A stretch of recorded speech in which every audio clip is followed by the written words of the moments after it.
No.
Last year the password to the Wi-Fi was 7 minutes.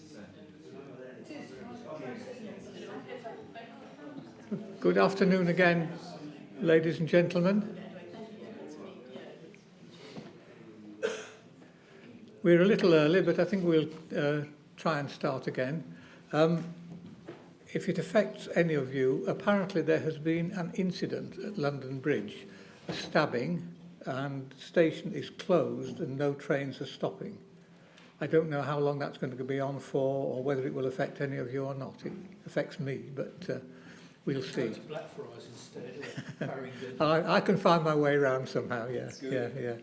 I don't mind if they don't stop as long as they go through. Yes. Anyway, I think we'll start again then, and it's now my pleasure to invite Professor Borlund to give this year's Strix Memorial Lecture on the subject of the evaluation of information searching. Professor Borlund.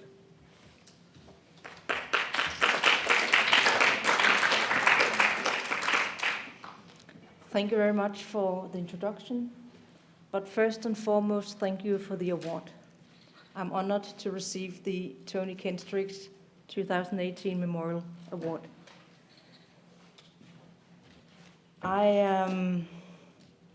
I've planned for a talk on evaluation of information searching, basically to introduce to you the work that has earned me this award. I have planned for the talk to have this outline. Even though I have just said thank you, I have more things to say. I will keep that as short as I can, but thank you should be said.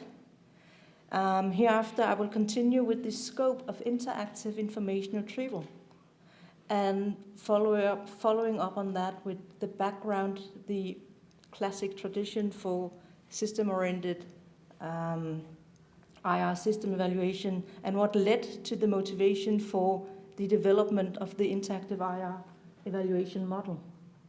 And since the core element of this model is the assignment of search task, known as simulated work task situation, I also think it would be interesting to look into some examples that we can learn from with reference to the designing of simulated work task situations. So that is how I close the talk. So the thank you. Well, the reason why I'm also honored about this, receiving this award, is when you look at the long list of past recipients of this award, it is the most prominent scholars within information retrieval. and now I follow that line. That is impressive. I thank them for showing the way, and it is on their shoulders that I stand. So when I want to thank in particular Professor Diane Sonnenveld. She's the one who nominating my work. She comes with a background in information science like myself. She's a former student of Nick Bilkin.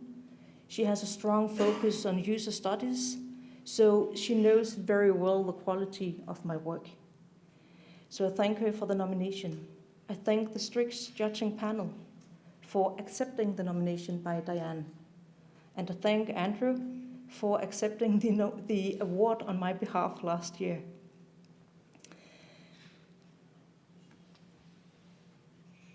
The most important person in my professional life is Peter Ingvarsen, Professor Peter Ingvarsen.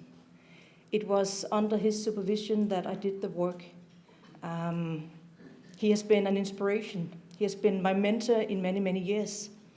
And he has also opened many doors. So I owe him many thanks. So thank you, Peter. And one of the doors he actually opened was the door to the information research, IR research group of Keith van Rijsbergen. And that was in Glasgow. And being among those guys, they matured me in many ways than just on the scientific level. But they helped me learning to keep my foot down and hold it there when I was to explain the quality of my work. Especially when they said, what you're doing is what Strix is doing. We don't need your work, Pia. And I have to convince them, yes, we do need my work. And I think several of you know the quality of this work. So one thing is that I should thank Keith for welcoming me to his research group, but I should also thank him for being the examiner of my thesis and being the opponent at my doctoral defense. Together with Keith, also Calivo was the examiner of my thesis, and both of them helped qualifying my work. I'm also grateful to Professor Calivo Javelin for trusting me, for showing me the trust he did when he invited me as docent for joining his department at the University of Tampere in Finland. I'm also very grateful to Ian Ruthven. And he is not emeritus yet. So that is not a mistake. Ian is a very close colleague and a very dear friend. And we know each other from the days in Glasgow and from Keith van Rijsbergen's information retrieval research group. At some point while I did my PhD, Peter Ingvarsen talked Ian into building the test system I needed to do my meta-evaluation on simulate work task situations. And Ian did so. And in return, he got all my data so he could train his relevant feedback algorithm. So that was a win-win for both of us. But I wouldn't really have done this work if it wasn't for Ian doing the system for me. So thank you, Ian. And to keep this short, well, basically, I would be nothing without friends and family. So thank you. Thank you. Okay, that takes us to the main part of the presentation. The scope of interactive information retrieval. Well, let's have a look at it. Well, when we talk about information retrieval, we distinguish between system-oriented IR and user-oriented IR. And interactive information retrieval represents user-oriented IR. The interactive implies users' involvement, users' interaction with IR systems. We are basically interested in how people search for information. I think, well, what should be, let's move on. I come with a background for library information science and think it's a natural thing to have a look on how people search for information. In the 70s, the card catalogs was made available online. And in the beginning, it was for the librarian to function as search experts, but the ambition was for the user to become the end user to search on their own. And that is what we are facing. But we should also keep in mind that at this time of this point in time, information retrieval had a focus on the retrieval of scientific information. And that has changed. And the internet is one good explanation for that change. I think this picture nicely illustrates what is going on. I guess you can guess what they are doing. What you can't see is that the man is sitting with his smartphone and the girl is sitting with her iPad. The reason why I know that is because this is my brother and my niece. And we are in Oslo. We have just been to an exhibition on Vikings, and now we are back at a cafe, sitting, talking about what we have learned and what we have seen, and then facts must be checked, and Google is consulted, right? I think you know that. By experience, you have probably seen this as a common situation as well. What it reminds us is that nowadays, information searching takes place from many different devices and platforms. It can take place in any setting, in any environment, and it can be about anything. This adds complexity to interactive information retrieval. So basically, in interactive IR, we ask the question, can people use this system to retrieve relevant information? And that naturally makes us focus on users' interaction with interactive IR systems, their satisfaction with the retrieved information in different situations and contexts, for different purposes and different types of information needs, as well as for different groups of users. So this is not an easy thing to deal with. But basically, if we boil everything down, it's about evaluation of how people search for information. So I think that should take us to the background, because the starting point of IR evaluation is the tradition, the system-oriented tradition known as the Cranfield model. The Cranfield model is based on the principle of test collections, 3 collections: a collection of documents, a collection of queries, and a collection of relevant assessments. And basically, the document and queries are matched against each other, and the retrieval outcome is compared against the list of relevant assessments. That is the data collection part of it.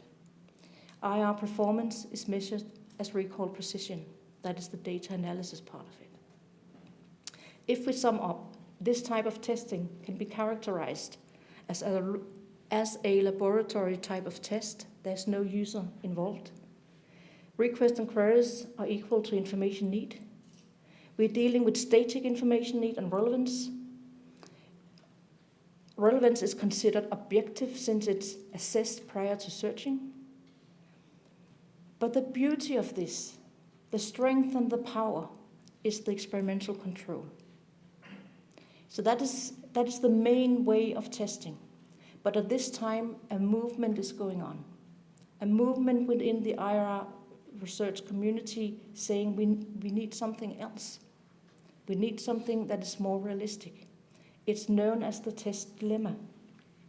And this test dilemma is nicely formulated in a very iconic paper by Steve Robertson, the same Steve Robertson that Andy was talking about, and co-authored with Micheline Beaulieu, or Hancock Beaulieu at the time.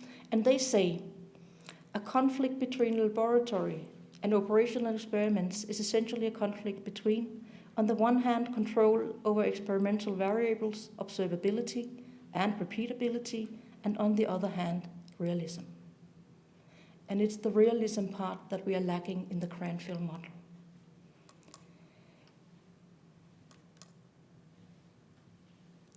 What they do to take this test dilemma a step further is to point to this movement going on, and they formulate 3 revolutions. They refer to them as the cognitive revolution, the relevance revolution, and the interactive revolution. And the cognitive revolution concerns the nature of an information need and the development of the information need. It's about that the information need should be viewed as a reflection, as an anomalous state of knowledge, That is the ask hypothesis by Belkin, and Belkin is the same Belkin that Andy again was talking about, on the part of the requester. The information need is understood and acknowledged as a potentially dynamic as well as individual concept. In other words, the user owns the information need. Only the user knows what is best or relevant, and that takes us to the relevance revolution, which states that a request is not the same as an information need. That relevance should be judged in relation to the information need rather than the request. And in addition to this, there's a growing recognition of the multidimensional and dynamic nature of the concept of relevance. And that is actually pointing to the renaissance of the discussion of relevance that is blooming in these years as well. The third and final revolution is about the interactive revolution, and it's about how IR systems have become more interactive. This is the time where mechanisms are developed. This is query expansion. This is relevance feedback mechanisms that are developed to help ease searching for the end user and optimize relevant retrieval. And the idea with the interactive revolution is that we cannot, or consequently cannot, evaluate without including the interactive seeking and retrieval processes, meaning the users should be involved.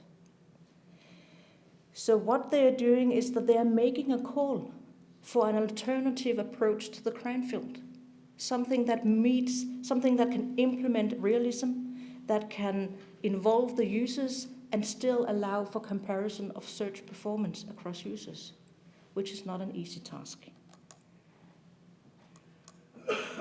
But that takes us to the interactive IR evaluation model. First, a bit of history. In 1997, at this time, I have been a doctoral student for a year. It takes some time to write a paper and get it published. The paper gets published in 1997. It introduces the concept of a simulated work task situation. In 2000, I finalized my work on my PhD. I submit and I defend. And here we have a package, an evaluation model. And I call it a model because I want it to be comparable to the Cranfield model. So simulated work task situations are further developed and integrated into a framework for evaluation, that evaluation model. Between 2000 and 2010, I get associate professorship, I get appointed head of department, pro-rector, director of research. I get heavy administrative tasks. But in 2010, I return as full professor. I get my chair, get a full professorship, and I start doing meta-evaluations of the entire evaluation methodology, and in particular the use of simulated work task situations. So that is the progressing and continually refining this work. So let's have a look at what I'm talking about. The IR evaluation model combines the system-driven approach and the user-oriented approach to IR systems evaluation by ensuring experimental control as well as realism. And the aim of the model is twofold. It's partly to facilitate evaluation of users' use of interactive IR systems as realistically as possible with reference to actual searching and retrieval processes, but still in a relatively controlled evaluation environment. And then it is to acknowledge the potentially non-binary nature of users' relevance assessments and respecting the different types of relevance when measuring performance. As I said in the beginning, the use or application of simulated work task situation, that is the core instrument. And it's devised to ensure both the realism but also experimental control. And a simulated work task situation is a short cover story. It's a piece of text describing a scenario that invites as well as inspire the test participant to search for information. And it serves two main functions. It's a trigger of a simulated information need, and it is the platform against which situational relevance is assessed. But let's have a look at an example of a simulated work task situation. This is a situation I've used in a study with a colleague of mine. It's tailored for university students, actually library information science students, but this one is so open and semantically open it can be applied for any university student. And it reads, studies show that it's easier to get a job after graduation if you have had a relevant student job alongside your studies. You would therefore like to check out whether there are any available student jobs that can help develop your qualifications and thereby improve your chances of getting a job when you have earned your degree. It's open, it allows the student to put in or interpret the type of job he or her would like and the subject area they're dealing with. So this is an example. This is what I refer to when I say a simulated work task situation. Okay? The evaluation model itself consists of 3 parts. A set of test components, empirically based requirements, and then alternative performance measures. And let me start with the performance measures. I'm not going to say much, but in the thesis work, they were put forward as a call for alternative performance measures. I'm not a mathematician, so I had to look at existing formulas that could indicate and hint the kind of need I was trying to point out that we needed. Because what we are needing here is performance measures that are better at reflecting users' relevance assessments than recall precision. And that call was met by Kaleva Javelin and Jana Kekalainen with their very famous performance measures. And here I have included them to show that this is along the line that I'm thinking when talking alternative performance measures. They have become highly accepted with the system-oriented IR community. But let's get back to part 1 and part A. They, if we compare to the Cranfield model, they deal with the data collection part of it, whereas the performance measures part 3 are dealing with the analysis part. So in that way, it's comparable. A set of test components does, in my view, entails the involvement of potential users as test participants. It involves the application of individual and potentially dynamic information need interpretations, for example, as simulated work task situations, and it includes the assignment of multidimensional and dynamic relevance judgments. So aiming for realism here. The requirements, that's the second part of it, and that goes over 2 slides, though I'm going to show you the 3, but you won't count, so it doesn't really matter, just follow me. I've been mentioning this part of tailoring, and it's dead important and dead difficult. To tailor the simulated work task situations to fit the test participants in order to make it as realistic as possible, you always ensure, I write. A situation should be one that test participants can relate to and identify themselves with. It should be a situation the test participants find topically interesting, meaning, well, what we want them is to engage in something. We want to follow and observe the search and interaction with the system. But if you would like to study how people search when they're searching something boring, of course you should create boring simulated work task situations. But basically, the recommendation is to do something interesting that they will actually engage in. It should contain enough description for the test participants to understand what they're doing and to apply the situation. So on one hand, it should guide, but it should not dictate the searching. And that's a very difficult balance as well. And I've made a small note to myself. I should remind myself of this importance of tailoring because that's the following slide. Quite often we use students as our test participants, not only because they are right there at the end of our hands, so easy to get hands off, right? But also because we're interested in learning about the search, because they are an important group to us. And here I have devised 3 examples of simulated work task situations tailored to students, but with the point to show you that though we talk about university students as a homogeneous group, they are not.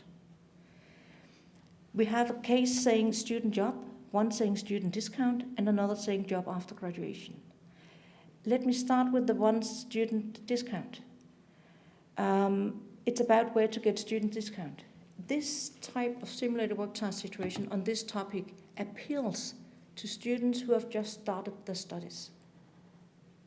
those who are later in their study either already know or do not care. That is not ideal for them. The number one, the student job one. It's good for students who have established themselves in their own study area. So not new students and not the very old students who are just about to finalize the studies. Whereas the third one is very good and appeals to the student who are about to finalize their studies. Okay? So that is important. And that is why it is so important to get knowledge and know about who your test participants are. So going back to the requirements. Another important thing is to follow up on genuine information and not to include test participants' genuine information needs as baseline for the searching of the simulated work task situation. And that is because a simulated work task situation is a test instrument. It does something, and we need to check that it's doing the job that we would like it to do. Does it work as intended? Perhaps I should add a comment to what we mean with a simulated information need. A simulated information need is not an artificial information need. It's not a fake information need. It's an information need that should be considered as genuine as if the test participant had brought it with him to the study himself. So it should be an information need that matters. It should be of relevance, of interest to the test participant. And it should fulfill an information need for that participant. So what we're interested here in is we're interested in performance. We're interested in learning how well a system performs in terms of finding relevant information for the user. We're not only interested in how they search. Anyone can search, and we can invite any person to search. But we're interested to get a step further down, deeper into the test participant, and actually get access to the information needs. And that was what Steve Robertson and Micheline Hancock-Beaulieu was saying. We should not compare, or we should not measure against the request. We should measure against the information need. So we need access to the information need. So that's why the tailoring is important. So what we need here is to bring in also examples of test participants' genuine information needs, so we know whether we can trust the search behavior and the relevance assessment obtained by the user using the simulated work task situation. So we need a baseline. Then a recommendation is to permute, to rotate the order of search task or simulated work task situations and real information needs between the test participant, and that is to counterbalance. It's important to pilot test prior to actual testing, and quite often one will have to do that more than once, which is annoying because what we want to do is to get started with the main study, and and you want to benefit from the momentum of getting started and people hear about your study and they want to take place and all that. So it's a bit annoying that we have to pilot test over and over again, but it's necessary to really make sure that we have well-functioning, realistic simulated work task situations. And then one should always remember to display, to show the actual used simulated work task situation when reporting the work. The reader needs to read them, see them, value them, assess them, understand what has been going on, and understand whether these are actually be well designed. So these, and actually I could add to this one, to this list, and probably one should always also ask the test participants their opinion of the simulated work task situations, whether they perceive them as realistic or not, whether they have prior knowledge of the topic in question, whether they have searched it before, because that would influence their searching and their relevance assessments, and we need to know that to value the results that we're getting. And I think I'm running pretty fast here. Sorry about that. I think we should have some examples. And here are a few more examples of simulated work task situations to learn from.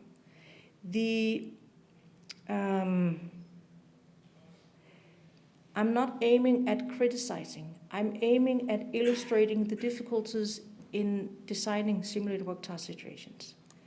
The first one is one I did myself. I haven't reported it yet. It taking advantage of seasonal season, and I'm using the summer holiday. And it's quite open. It has a high abstraction level.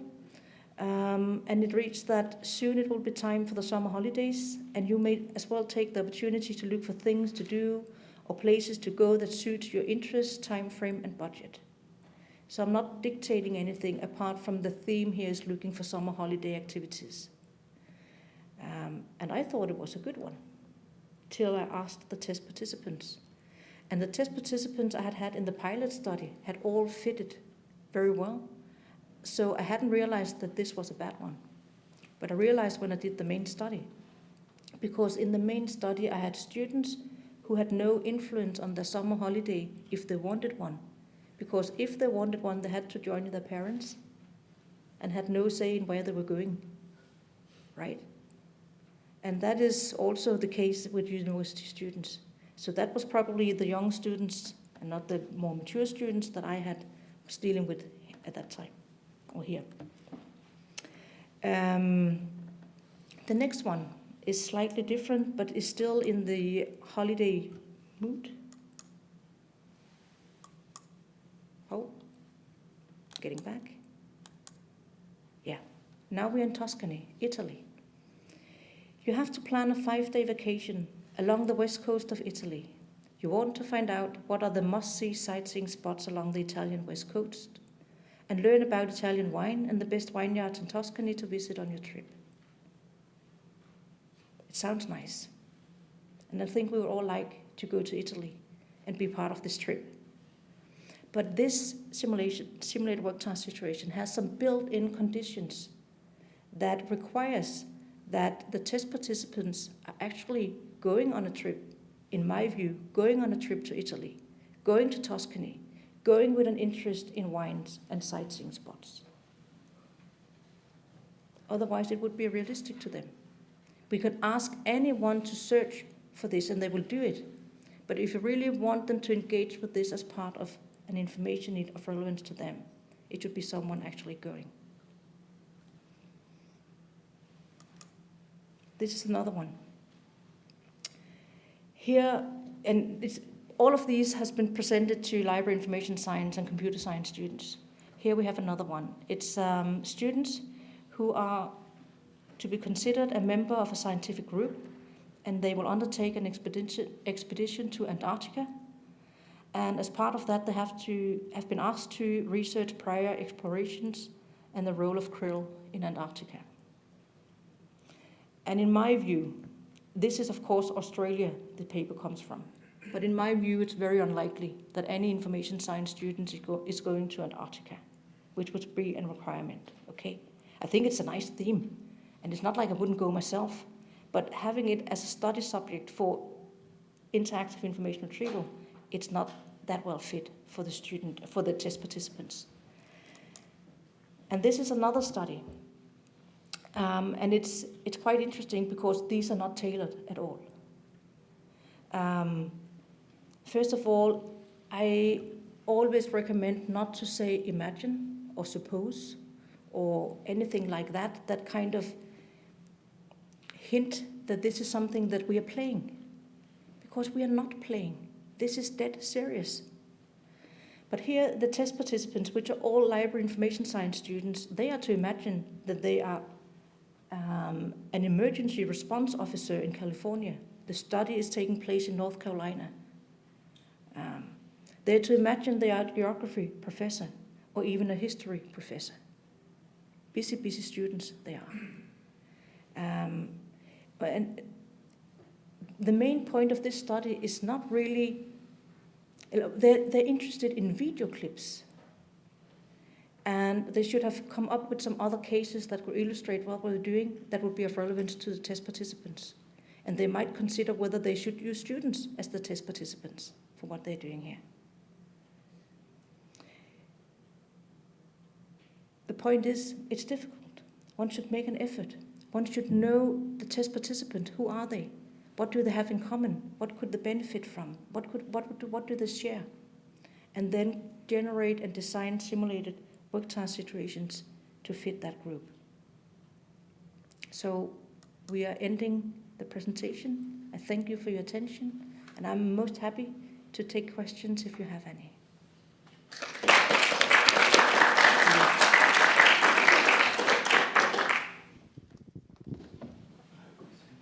Andy. Oh, all right. Stop it over there. Thank you. Adnan from London South Bank University. Thank you for the very good presentation. Just to clarify one thing, your simulated work task situation, the examples and the explanations we have seen, it looks like more like a model of lived experience or lived experience, which would goes into developing competency framework rather than an interactive information system. Because if someone has to go to Italy or drive down the preferences on the scenarios you have given, it would come into play more about the experiential knowledge or a bit more sort of driven by the instincts or internal knowledge. So I wonder how that your model about this simulated work task situation is different from that life experience, number one. And it looks to me slightly going into human-computer interaction models where, because I was expecting more on that side, that it would actually drive a bit more information needs into a bit more profile-based or persona-based evaluations, which would drive into interactive model rather than live scenario or competency development framework. How different is that? Or did I got it wrong? No, I don't think you got it wrong. I must admit I'm not familiar with what you refer to as life experience, but I think it's definitely something I should look into. I think an important thing I should note is that when I say simulated work task situation, some take it very literally and think this is related to work task searching only. And that is not how I view it. In my view, it denotes the scenario that is handed as the assigned search task to test participants during testing. And it may concern work-related searching, but it might also be leisure-oriented. And some of these examples are perhaps more leisure-oriented, but they can differ very depending on who the test group is and what the focus of the searching is. So that's one thing. I think the model itself is closely related to HCI, human-computer interaction, but the difference between HCI and interactive information retrieval is the focus on performance of retrieval. But when I did a study some years ago where I looked into how are people actually applying simulated work task situations, because they have been highly accepted. It's become the standard way of testing. It's become the standard way of testing that I nearly don't get any citations anymore, which is bad for my self-esteem, right? But one way is how it's used, and it's used as intended. And it's not always used as intended because it was developed for IR performance, but it's used for HCI, it's used for information searching behavior studies. So it's widely used. And I would say in some of those cases, it's actually quite okay. They are not that well tailored, because in those cases, they are meant to initiate searching and start the search interaction to take place, but it's not about retrieval performance. And then I am willing to accept they are not that well tailored because we're not really dealing with information needs. We're dealing with searching and search interaction and search behavior. But of course, my heart burns for interactive IR. And that's why I keep reminding everyone, tailor, tailor, tailor. But thank you for your question. Andy. Okay, thank you, Pia. Very interesting and stimulating talk. So Andy McFarlane from City University, we probably know who I am. Basically, what I'd like to do is just put a scenario to you and get your advice. So this is an interest I have with some colleagues at City. Essentially, I have some HCI college very much interested in aphasia and technology. Now, aphasia is a condition where there's been some sort of brain injury. It's usually through stroke, but it can happen through other way that affects people's communication skills.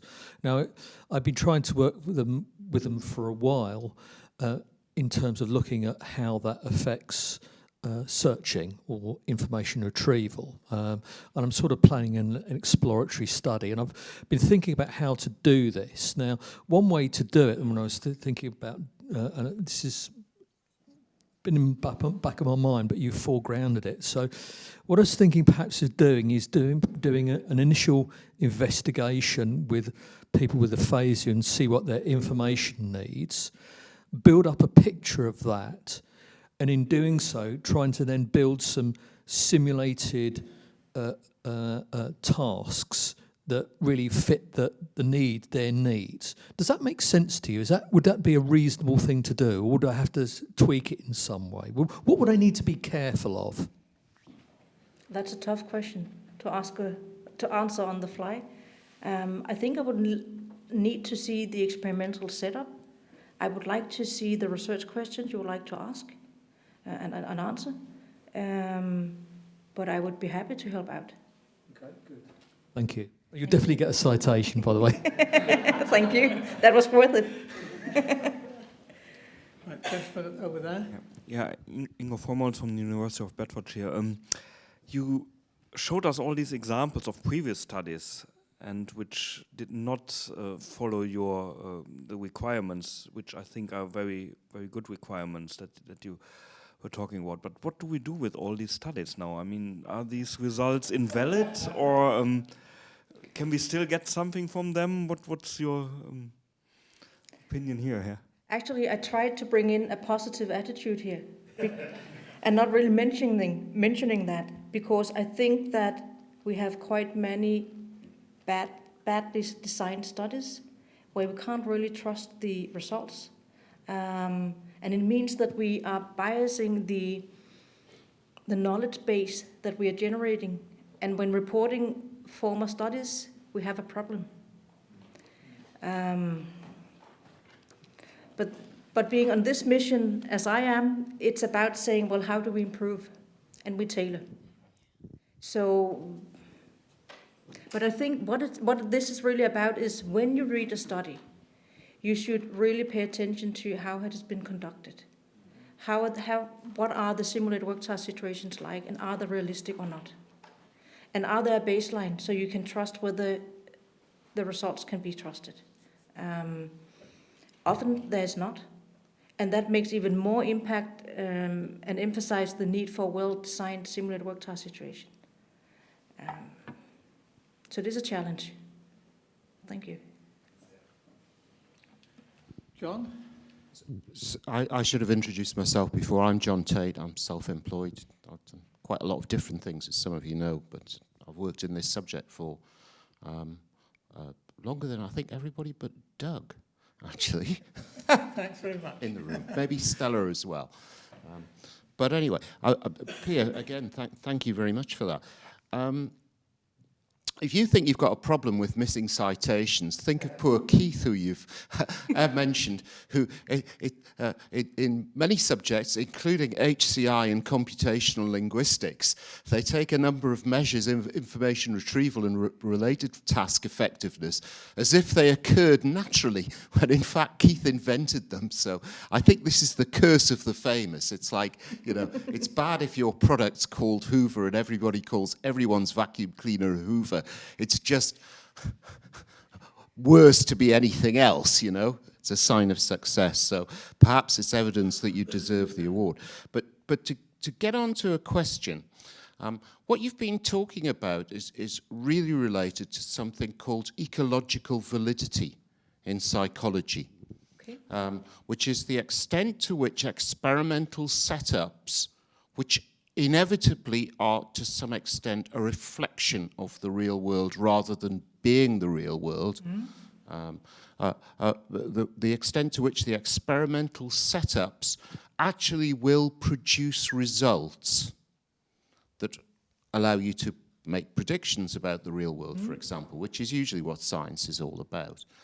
To what extent, and this is a much broader question, to what extent in the years in which you've been involved with the subject, do you think we've made progress with that? That is, whatever the weaknesses of results, because inevitably the world's not a perfect place, science proceeds through a series of imperfections and improvements, but to what extent have we actually improved our methodology so the methodology that's reported in the scientific literature better reflects the real world that we're trying to measure, the search systems as experienced by users?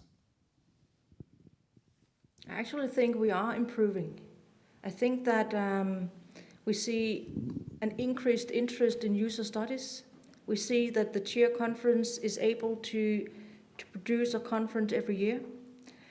I think that we have a sharper attention towards methodology, and people have got the understanding of designing with respect to their study purpose.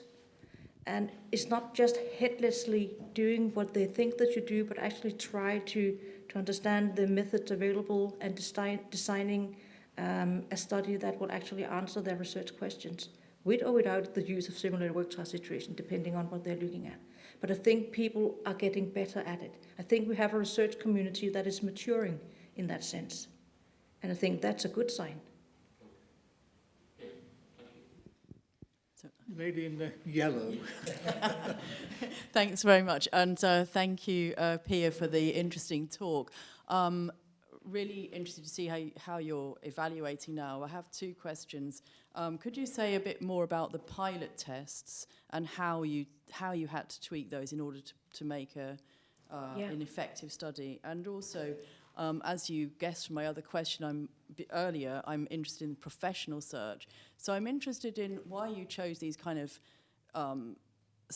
very simulated questions in the kind of students' lives, as opposed to looking at something to do with their subject retrieval for their degree, which surely could also give a real-world kind of example. And that would just be, starting with question number 2, that would just be another very good example of a simulated work task situation. It would still be simulated. When I call it simulated, because we hand over the same search task to all test participants with the purpose of comparison. So it's not like we want to make something artificial. It's because it's presented to all of them. Asking them to search for information related to a study project would be another relevant simulated work task situation when proposed to students. But we don't, our study group does not only have to be students. I was focusing on students because they are within my environment. But it could be pattern searchers.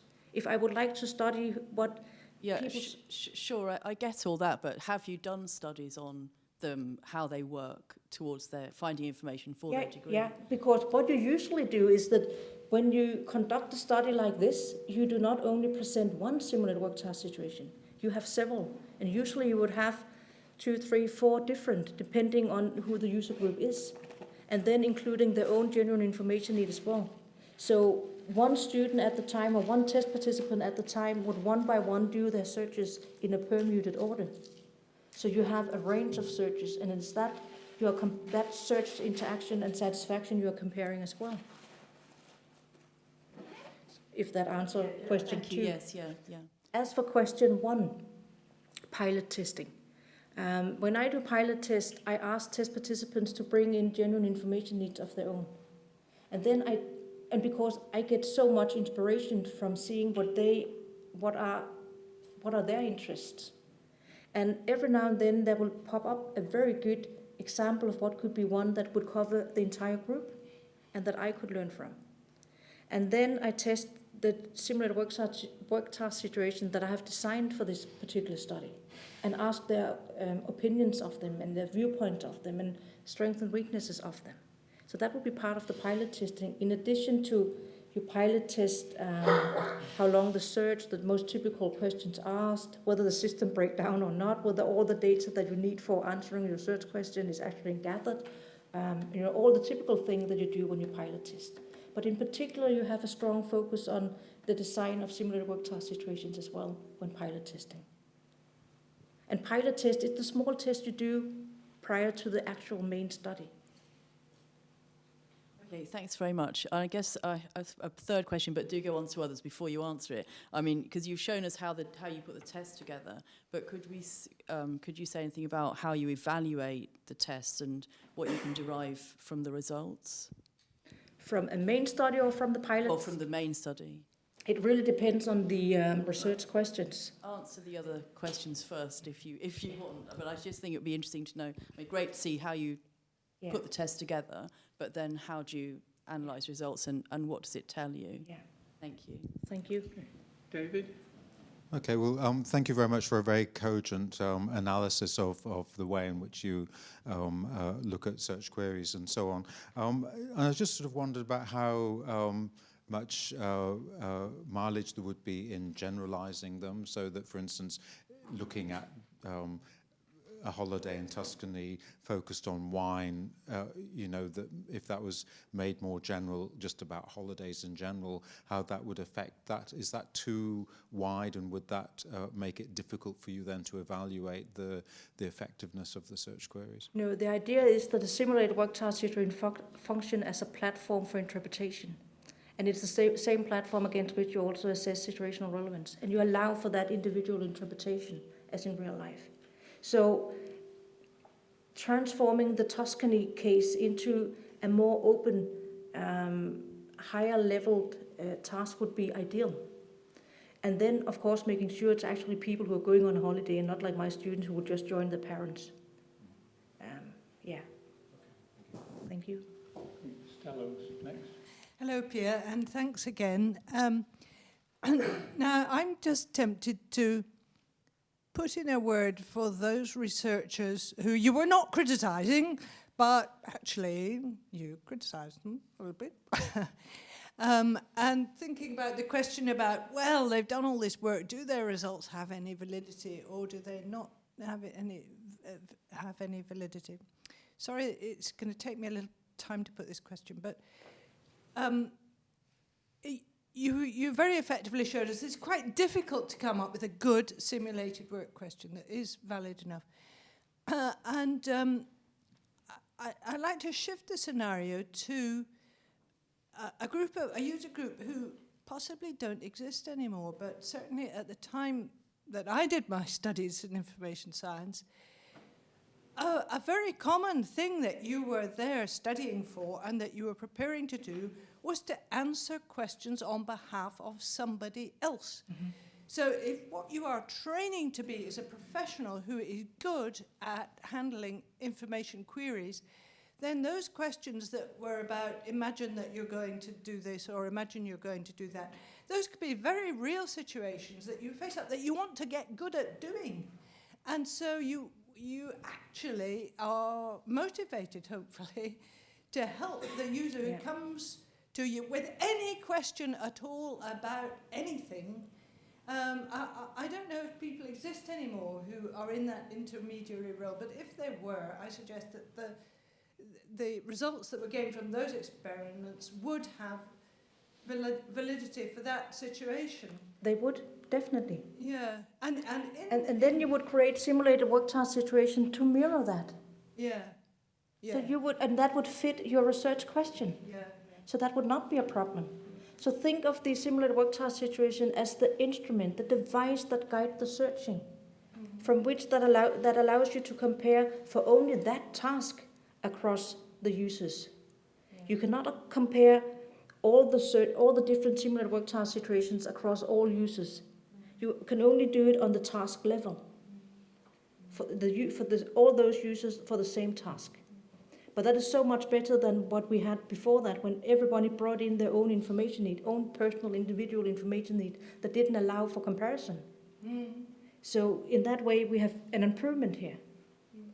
And perhaps that also answered David's question when you asked about how to normalize. You can normalize only for one task. But it's about the designing, and I think it's about realizing what are you interested in here. and then design accordingly. And my point is, well, perhaps I should have brought with me a lot of good examples and said, this one works well because of this and that. And then I wouldn't have blamed my students or my colleagues, right?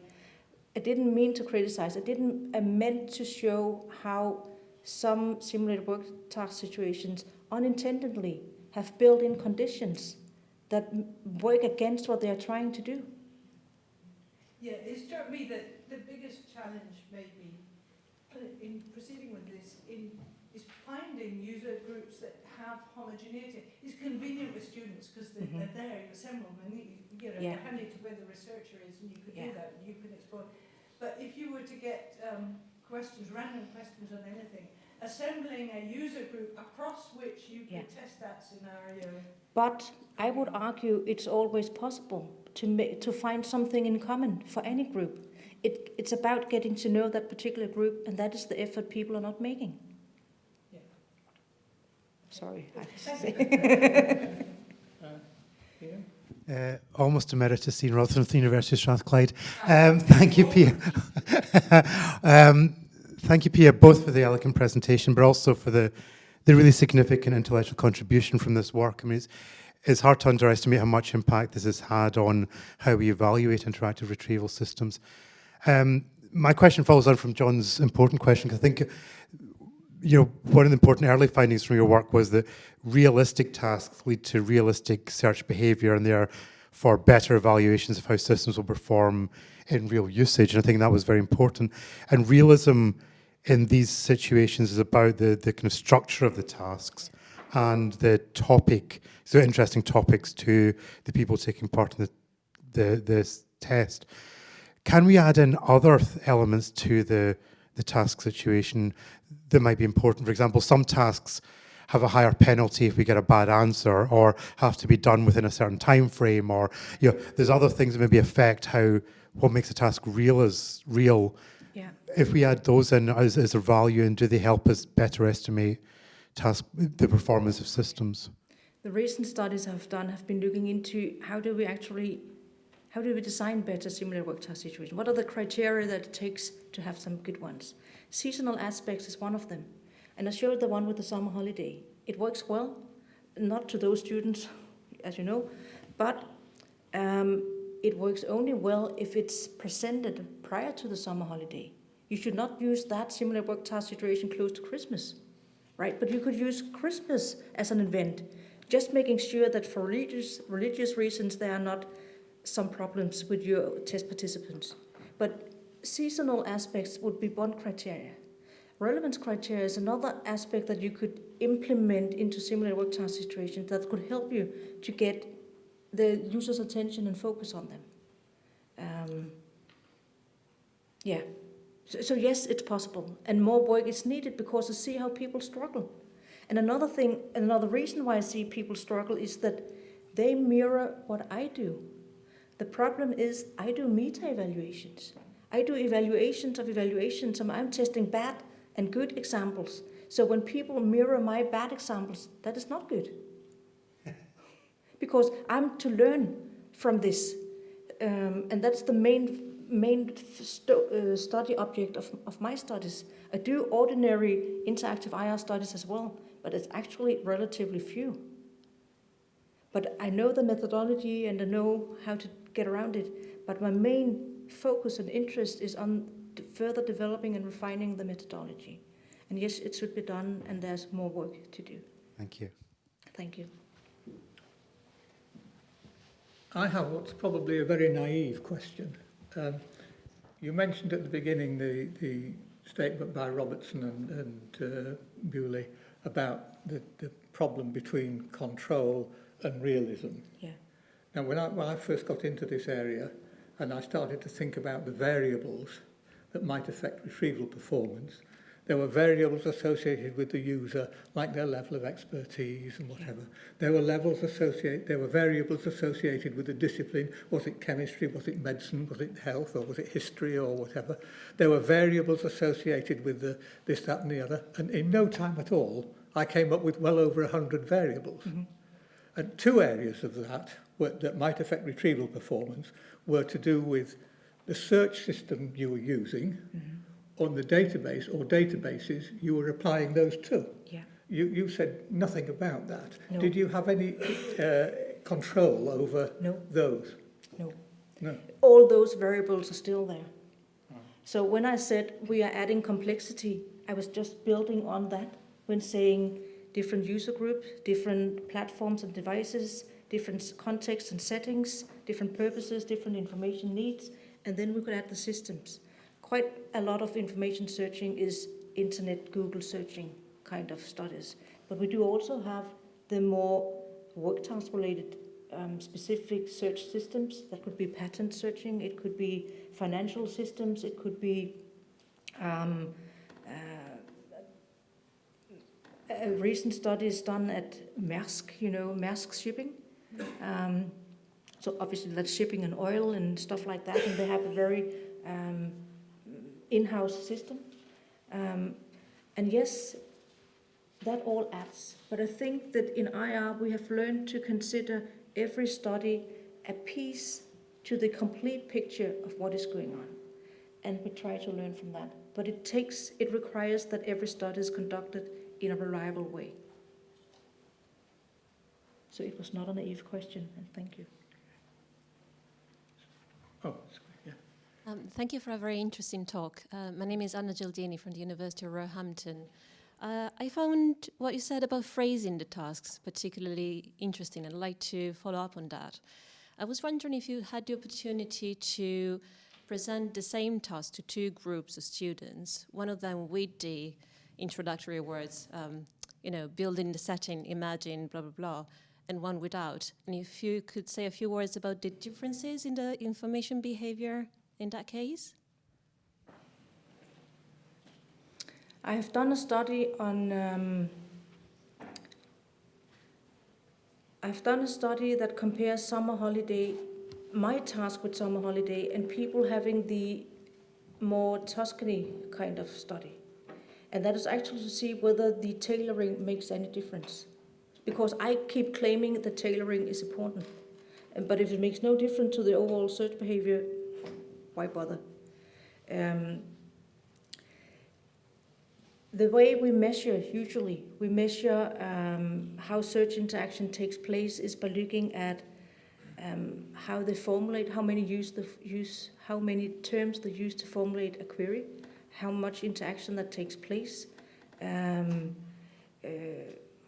whether they change their relevance assessment, go back and forth and look at previous documents and go further down the list. And then you follow up with questions. There are probably more variables that I can't remember just right now on the spotlight. And then you follow up with questions like, have you searched this before? Is this of interest and relevant to you? Have you any prior knowledge about this? Was this similar work task situation relevant to you?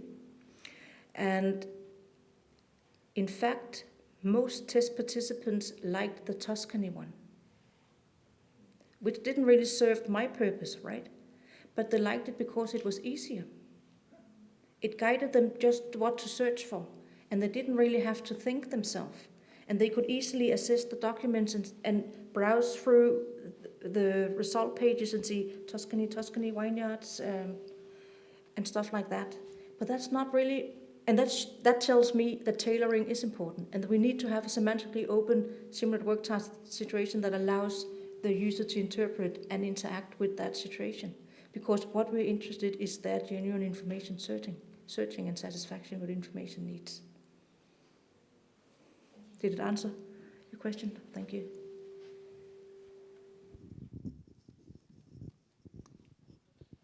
Any more questions? In that case, it only remains for me to ask you to join me in thanking for a very interesting talk.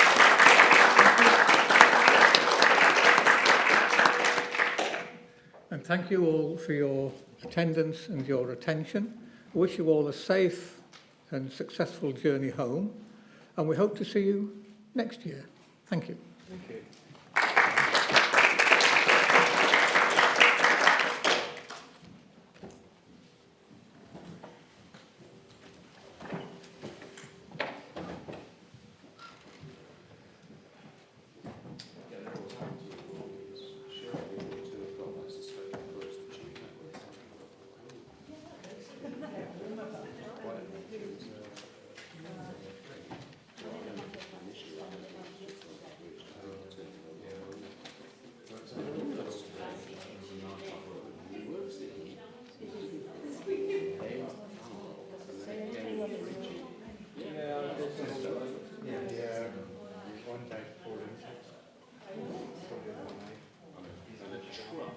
across the road.